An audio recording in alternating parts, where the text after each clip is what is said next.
안녕하세요. 저는 올해 36살이고 자녀 2명을 키우고 있는 남자입니다. 처음 제 아내를 만난 게 된 건 제가 29살 때입니다. 재수를 하는 바람에 늦게 대학교를 졸업을 했고 저는 생애 첫 회사를 다니고 있었습니다. 그때 당시 아내는 회사에서 비품과 영수증 관리를 도맡아 하던 계약직 사원이었죠. 그런데 어느 날부터인가 아내는 저에게 자꾸만 마실 거를 건네주는가 하며 퇴근하면 자신이 맛있는 걸 사주겠다고 말을 걸었었죠. 하지만 그때 당시 저는 만나고 있는 여자친구가 있어서 정중하게 거절을 했죠. 그렇게 시간은 빠르게 지나가던 어느 날이었습니다. 여자친구의 생일이 하루 앞으로 다가왔고 저는 몰래 이벤트를 준비하려고 여자친구의 원룸 자취방으로 찾아갔습니다. 그날은 여자친구가 친구들과 생일 파티를 하고 들어온다고 했기에 아무런 생각도 없이 비밀번호를 누르고 들어갔는데 여자친구는 어떤 남자와 단둘이서 바람을 피우고 있더군요. 저는 평소에 자존심이 너무 센 성격이었기에 그냥 별말 없이 준비했던 선물을 집 안으로 집어 던지고는 뒤돌아서서 나와버렸습니다. 뒤에서 여자친구의 목소리가 들렸지만 저는 돌아보지 않았습니다. 정말 서로 좋아했고 충격적인 그 상황에 힘들지 않았다면 거짓말이겠죠. 하지만 도저히 용서를 할 수 없었기에 모든 연락을 피하고 저 혼자서 그 상처를 묵묵히 견뎌내고 있었습니다. 그런데 제가 그렇게 힘든 걸 아는지 모르는지 계약직 사원이었던 아내는 제게 매일같이 호감을 표시하더라고요. 사실 저는 아내에게 관심이 없었습니다. 외모는 평범하면서도 귀여운 편에 속했지만 여자에 대해 진절머리가 났던 상태였습니다. 하지만 아무리 거절을 해도 계속해서 제게 달라붙길래 그냥 퇴근하고 술이나 한잔하자고 말하게 되었죠. 그날 얘기를 들어보니 아내는 가정 환경이 썩 좋지가 않았습니다. 돈을 벌어서 혼자 계시는 어머님과 어린 남동생의 뒷바라지를 하고 있다더군요. 물론 저보다 어린 나이에 기특하게 열심히 사는 모습이 좋아 보였지만 그저 그런 마음일 뿐 아내에게는 전혀 마음이 가지가 않았습니다. 그렇게 퇴근 후 술을 마시는 게 몇 번이 반복되다 보니 점점 외로워져서 정신을 놓은 건지 아내와 함께 시간을 보내게 되었습니다. 사실 그날 이후로 사귄다고 말만 하지 않았을 뿐 다른 연인들처럼 데이트도 하고 사귀는 것과 다름이 없었죠. 그렇게 몇 개월을 지내다 보니 새벽녘에 전 여자친구에게서 연락이 오더군요. 사실 시간도 많이 지나게 되어서인지 별로 대수롭지 않게 생각을 하게 되었고 결국에는 헤어졌던 여자친구와 다시 만남을 가지기로 했었습니다. 그로 인해 퇴근 후 데이트를 하던 아내에게는 이제 서로 신경 쓰지 말고 남남처럼 그냥 지내자라고 말을 해버렸습니다. 하지만 다시 만났던 여자친구와는 며칠도 채 가지 못해서 다시 끝이 나고 말았죠. 처음에는 대수롭지 않게 생각했지만 만나면 만날수록 그때 있었던 일이 자꾸만 떠오르더군요. 더 오래 만나다가는 제게 의처증이 생겨나 버릴 것 같고 상상만 해도 견딜 수가 없어서 또 다시 헤어짐을 선택하게 됐습니다. 그러던 중 저녁 늦게 지금의 아내에게서 갑자기 연락이 왔습니다. 한참을 아무 말 없이 망설이더니 임신을 했다고 말하더라고요. 사실 그때 그 이야기를 들었을 때는 많은 생각이 들었죠. 정말 임신을 한 게 맞는 건가? 나를 붙잡으려고 지어낸 이야기가 아닐까라고 생각도 했고 별의별 생각이 다 들었습니다. 저는 다시 한번 확실하냐고 물었더니 확실하다고 하더라고요. 솔직히 그때 당시 아내에게는 정말 몹쓸 짓을 많이 했습니다. 물론 어린 나이는 아니었지만 갑작스러운 상황에 어떻게 이걸 해결해야 할지 몰라 저는 무작정 아내를 무시하기 시작했습니다. 정말 지금 생각해봐도 제가 너무 무책임하기 짝이 없었습니다. 매일같이 울고 불며 이야기를 했지만 저는 끝끝내 아무 말도 하지 않고 모르쇠로 일관했었으니까요. 그리고 눈물만 뚝뚝 흘리는 어린 아내에게 따뜻한 말 한마디도 한 적이 없었습니다. 그렇게 시간은 지나갔고 아내는 마침 계약직 날짜가 종료되어서 회사에 더 이상 나오지 않게 되었습니다. 솔직히 그때는 저도 모르게 안도감이 먼저 들더군요. 이제는 다시 방석에 앉아있을 필요도 없겠구나 하면서 말이죠. 정말 지금 생각해도 저는 천하의 나쁜 놈이었습니다. 아무튼 그날을 잊고 나서는 멘탈이 제대로 잡혀지지가 않았죠.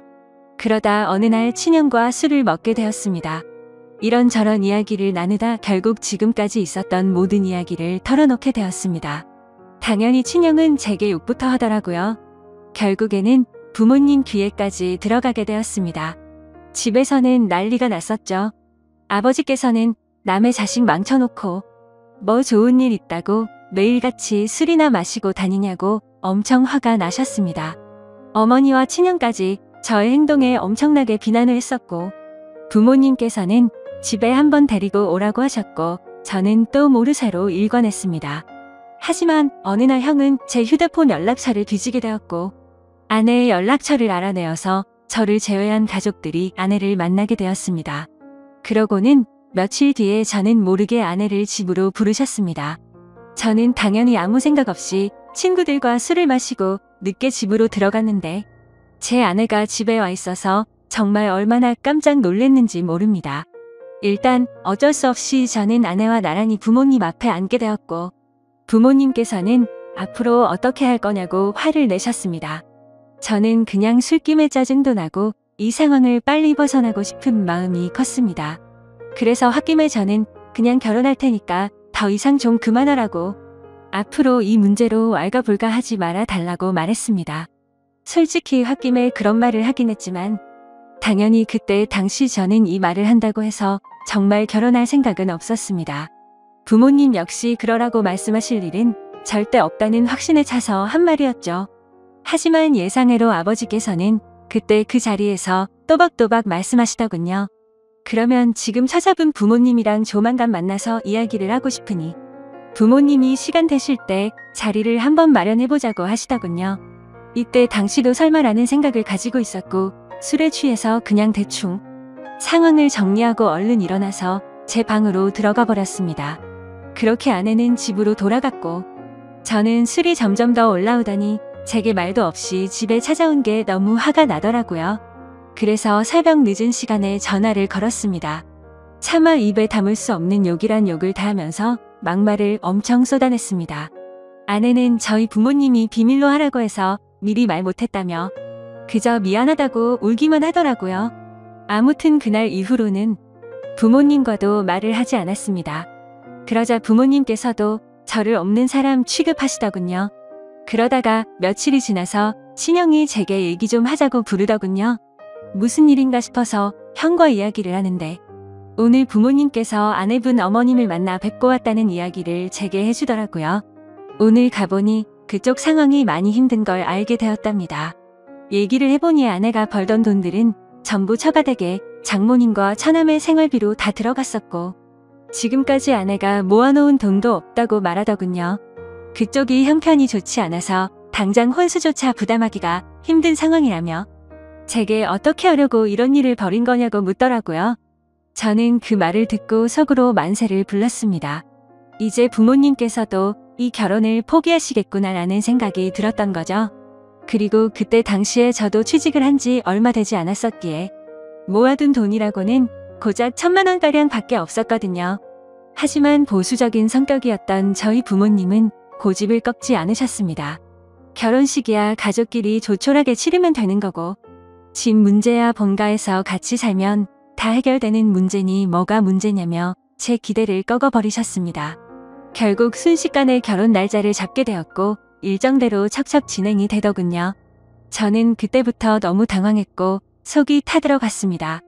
그렇게 좋아하지도 않았던 여자랑 결혼을 해서 평생을 함께할 생각에 암담하더군요. 그리고 부모님의 고집만 내세우니까 점점 화가 나서 크게 대들기도 했습니다. 제 앞으로의 인생이 달린 문제인데 왜 이렇게 무책임하게 진행하냐고 화를 냈죠. 그러자 부모님은 네가 저지른 문제는 성인이 된 네가 책임지는 게 맞는 거고 네가 결혼한다고 하지 않았냐고 되묻자 저는 할 말이 없어졌습니다.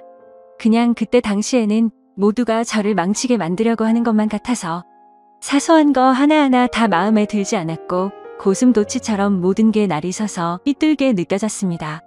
아내에게도 못된 말을 계속했습니다. 이따위로 억지로 결혼한다고 달라질 것 같냐며 나를 만나봤자 돈도 없어서 아무것도 못 해줄 거고 시집살이가 그렇게 호락호락 할 것 같냐고 말했습니다.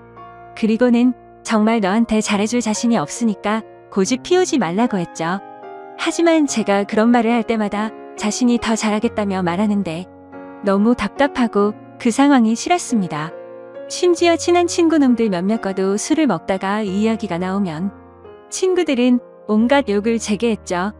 그래서 점점 이 일로부터 자유로워지고 싶다는 생각이 들기 시작했고 결국 제 책임을 통감하고 모든 사람의 뜻대로 그냥 결혼을 하기로 마음을 먹었습니다. 하지만 너무 삐뚤어져 있었던 저는 그렇게 마음을 먹고도 막말을 입에 달고 살았죠. 부모님께는 잘 살 자신이 없으니 행복한 결혼 생활을 할 거라는 기대는 하지도 말라고 했고 아내에게도 늘 차갑게 몹쓸 말들을 많이 했습니다. 그리고 결국에는 결혼을 하게 되었습니다. 정말 좋아서 한 결혼도 아니었으니 신혼생활은 말할 것도 없었습니다. 신혼여행은 해외여행은커녕 국내에 있는 흔한 여행지로 갔습니다. 심지어 그곳에 가서도 아내는 내팽겨쳐두고 혼자서 이곳저곳 돌아다녔고 거의 말도 하지 않았습니다.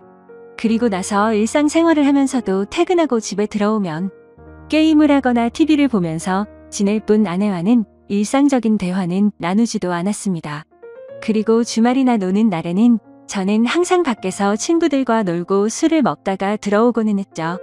평범한 부부들은 아내가 아기를 가졌을 때 극진히 대접받는다고 하지만 저희 부부는 그렇지 못했기에 제 아내는 그런 대접은 전혀 받지 못했습니다. 오히려 제 눈치를 보느라 뭘 먹고 싶다라는 이야기조차 단 한 번도 한 적이 없었죠. 그렇게 아내는 제게 불평이나 불만을 전혀 말하지 않았습니다. 그냥 묵묵히 혼자서 어머니와 집안일을 했죠. 하지만 저도 사람인지라 마음이 안 좋을 때도 있었지만 자존심이 쓸데없이 너무 강한 나머지 그러게 내 말 듣질 않은 생각으로 그냥 그러려니 하고 넘어갔습니다. 그러다 어느 날 새벽에 예정보다 진통이 일찍 와서 정신없이 산부인과로 향했습니다. 그런데 남들과 달리 하루가 꼬박 넘어가게도 출산이 되지 않아서 슬슬 걱정이 되었지만 결국에는 고생 끝에 어렵게 출산을 하게 되었습니다. 출산 후 지쳐 누워있는 아내를 보고 있는데 저도 모르게 갑자기 울컥해서 눈물이 나더군요. 힘없이 늘어져 있는 모습에 뭔가 모를 마음이 들었죠. 하지만 쓸데없는 자존심에 그 눈물조차 보이기 싫어서 그냥 문 밖으로 나가버렸습니다. 그날 장모님과 처남이 아내의 손을 꼭 잡고 있을 때도 저는 아내의 손을 잡기조차 겁이 나더라고요. 제가 무슨 자격이 있어서 그 손을 잡을 수 있을지 그냥 무심한 척 수고했다는 말 한마디를 남기고는 그렇게 나왔습니다. 그날 이후로는 제 아내에게 미안한 마음이 많이 생겨났습니다. 언제나처럼 무뚝뚝하게 아내를 대했지만 마음은 그렇지 않았죠. 예전과 달리 미안한 마음이 생겨났었고 그동안 미안했다는 말 한마디를 하고 싶었습니다. 그렇지만 왠지 모를 쓸데없는 생각에 아무런 말도 하지 못했던 거죠. 그러다 어느 날 제 어머니께서 간이 좋지 않으셔서 계속 정기 검진을 받고 계셨는데 결국에는 이게 점점 상황이 악화되었습니다. 병원에 입원하셨을 때 친형과 어머니 그리고 아내가 번갈아 가면서 병실을 지켰습니다. 전 휴일에만 병실을 지켰고요. 자녀를 낳아서 키우고 계신 분들은 아마 아실 겁니다. 새벽이고 낮이고 아이가 잠도 안 들고 울고 할 때마다 아내는 잠이 들지 못했습니다. 그렇다고 제가 애를 봐주고 하지도 않았으니까요. 그렇게 잠도 제대로 못 자고 병실에서 간호를 했으니 그 피곤함은 말로 표현할 수가 없을 거란 거 잘 알고 있었습니다. 그런데 그때조차도 따뜻한 말 한마디 하지 않았습니다. 병실에 있던 다른 분들조차 며느리가 진짜 효녀라며 저한테 장가 잘 갔다는 칭찬을 할 때도 아무런 말도 하지 못했습니다. 입이 두 개라도 할 말이 없는 건 당연했던 거죠. 다행히 수술은 잘 되었고 어머니께서 태어나시기 전까지 아내는 그렇게 육아와 병간호를 했습니다. 어머니가 몸이 괜찮아지시고 집에 오셨을 때 부모님께서 물려받은 땅을 팔았다며 1억 5천만 원을 주셨습니다. 근처 전세라도 얻어서 이제 분가라고 하시더라고요. 아내는 한사코 괜찮다고 말하는데 저는 그러자고 했습니다. 사실 이때 그러자고 말을 한 건 아내에게 미안한 마음이 너무 커서였습니다. 아무래도 시부모님이랑 같이 사는 것보다는 그래도 무뚝뚝한 남편일지라도 아들과 셋이서 사는 게 나을 거라고 생각했죠. 부모님은 당연히 그렇게 하라고 하셨고 아파트로 전세를 하나 구해서 분가를 했습니다. 거의 말도 안 하고 했지만 간간히 아이도 같이 봐주고 이사하고 처음으로 레스토랑을 갔는데 맛있다고 웃으며 말하는 아내를 보면서 이때부터 정말 마음이 울컥해서 눈물이 날 뻔했죠. 그래서 그날 이후로 저는 변하겠다고 다짐을 했습니다. 연애도 저와 제대로 해보지도 못하고 아이를 가졌을 때도 대접 한 번 제대로 해주지 못했던 생각이 났습니다. 그리고 시집살이와 시부모 병간호까지 해왔는데 이제 와서 돌이켜 생각해보니 그 흔한 레스토랑 한 번을 같이 와보지를 못했더라고요. 미안하고 너무 미안했습니다. 비록 무뚝뚝하게 말하고는 했지만 이때부터는 그래도 나름대로 다정하게 대했습니다. 그러다가 장모님께서도 평생 겪고 계신 질환으로 많이 아프시기도 했고 처남도 중학생이라서 아내는 간간히 처가에 들려서 집안일을 돕고 집에 들어오고는 했습니다. 나중에 알게 된 사실이지만 장모님께서는 류마티스 관절염을 손가락 마디마디에 걸리셨습니다. 이게 집안일을 하거나 할 때 끔찍할 정도로 아프다고 하더라고요. 하루는 그런 아내가 너무 안쓰러웠고 장모님과 처남까지 마음에 많이 걸렸습니다. 그래서 저는 아내에게 말했습니다. 그냥 장모님이랑 처남 다 같이 여기서 지내자고 말했죠. 진심으로 한 말이었습니다. 그랬더니 아내가 이러더군요. 미안해요. 앞으로는 자주 안 갈게요. 미안해요. 저렇게 말을 하더라고요. 아내의 저 말 뜻이 어떤 걸 의미하는지 다들 아실 거예요. 아내는 제가 처갓집에 자주 가는 걸 못마땅하게 생각해서 비꼬는 마음으로 저렇게 말을 한 걸로 오해를 한 거였습니다. 지금까지 하지 못했던 미안한 말과 참았던 눈물이 울컥해서 쏟아져 버렸습니다. 아내의 손을 꼭 붙잡고 미안하다고 말하면서 애처럼 너무 서럽게 울어버렸습니다. 당황해하는 아내에게는 그동안 정말 미안했다면서 앞으로 살면서 그동안 잘못했던 거 천천히 다 갚을 테니 용서해달라고 정말 서럽게 울었습니다. 그리고 처음으로 아내와 오랫동안 마음에 있었던 많은 말들을 이야기했습니다. 그동안 잘해주지 못해서 미안했다는 말과 함께요. 아내 역시 눈물을 흘리며 그렇게 처음으로 서로 꼭 안고 같이 울었네요. 그 일이 있고 나서 아내가 장모님께 같이 살자고 이야기를 했을 때 장모님께서는 완강히 거절하셨습니다. 사실 이건 당연하다고 생각했죠. 사위라고 하나 있는데 자기 딸을 그렇게 서럽게 만들었는데 이 집으로 들어오면 얼마나 눈치를 줄까라고 당연히 생각하셨을 것 같습니다. 본가에 계시는 부모님께서는 흔쾌히 그렇게 하라고 허락을 하셨고 결국에는 제가 처가댁에 가서 장모님께 무릎 꿇고 사죄했습니다. 그동안 죄송했다고 앞으로는 정말 잘하겠다고 했죠. 그렇게 장모님을 겨우겨우 설득해서 같이 살게 되었습니다. 지금은 그 누구보다 아내만 사랑하고 전에는 상상도 못한 애교도 떨면서 그렇게 살고 있습니다. 세상에서 아내가 가장 예뻐 보이고 가장 사랑스럽네요. 집안일도 제 나름 열심히 돕고 있고 육아도 열심히 하고 있습니다. 그리고 아내와 저 사이에는 예쁜 딸아이도 한 명 더 생겨났고 더 예쁜 가정을 이루게 되었죠. 이게 제게 있었던 5년 전 이야기입니다. 지금은 장모님과 처남 그리고 제 아내와 자식들 이렇게 6 식구가 다 같이 행복하게 살고 있습니다. 넉넉지 않은 형편일지 몰라도 휴일이나 주말이 되면 가능하면 가까운 곳으로라도 바람을 쐬러 다니고 있고요. 지금은 아내에게 잔소리도 들어가면서 지내지만 그 누구보다 행복하게 해주려고 아내를 여왕처럼 받들고 지내고 있습니다. 그런 저를 기특하게 보셨는지 장모님도 항상 우리 사이가 최고라며 저를 감싸주시고 온 가족이 서로를 너무 애틋하게 생각하고 행복한 나날을 보내고 있네요. 지금은 정말 그 어느 때보다 행복합니다. 제 착한 아내 덕분에 저의 못난 모습들이 고쳐진 것 같아서 정말 고맙게 생각합니다. 아마 그때 아내가 저를 버리고 떠나버렸다면 저는 그저 그런 인생을 살고 있었을 테고 평생 후회만 하면서 살았을 것 같다고 생각이 드네요. 앞으로도 저는 과거의 아내에게 잘해주지 못했던 걸 평생 갚아 나가려고 합니다. 물론 평생이 걸려서 제가 잘하더라도 그 큰 상처를 준 건 다 갚지 못하겠지만 지금은 제 아내도 행복하다고 말해주니 너무 미안하고 고마운 마음만이 가득하네요. 제 사연을 읽어주셔서 감사드립니다.